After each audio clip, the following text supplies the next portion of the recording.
classmates, and Mr. Redican. Today, you have heard the affirmative side's arguments suggesting that cheerleading is not a sport at Upper Dublin. However, they have major flaws in their plan and arguments. Eddie and I will show you that cheerleading must be recognized as a sport in Upper Dublin and that getting rid of it would be impractical.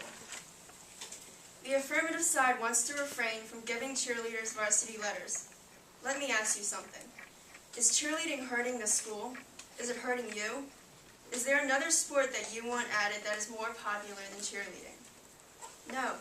Cheerleading is in fact helping the school. If you've ever walked through the athletic complex lobby, you would see a case full of trophies won by our cheerleading team. As Eddie mentioned before, the team last year won 4 out of the 5 local competitions they competed in. They also went on to Kutztown to compete for nationals and made it. In nationals, their JV was 8th in the nation in their division, and varsity was 9th.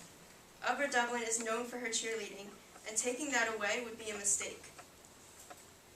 The affirmative side also brought up the fact that Quinnipiac University eliminated girls volleyball and replaced it with cheerleading.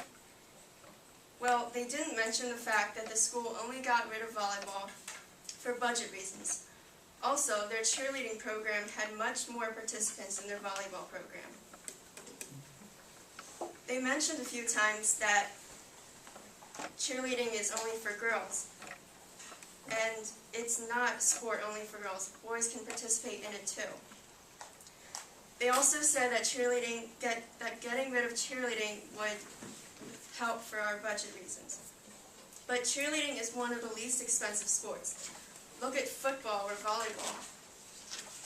If cheerleaders do not receive a varsity letter and are not considered a sport, they technically cannot receive help from the athletic trainer or have access to the weight room, according to ProQuest.org. This is a huge problem because what is a cheerleader supposed to do when he or she gets injured during practice? The affirmative side also mentioned that the federal court said it wasn't a sport because it didn't follow their definition. They overlooked the fact that cheerleading here in Upper Dublin does in fact follow that definition. The federal court's definition of a Title IX varsity sport is an activity that has coaches, practices, competitions during a defined season, and an organization that governs the sport and standardizes rules. Cheerleading in Upper Dublin High School follows that whole definition.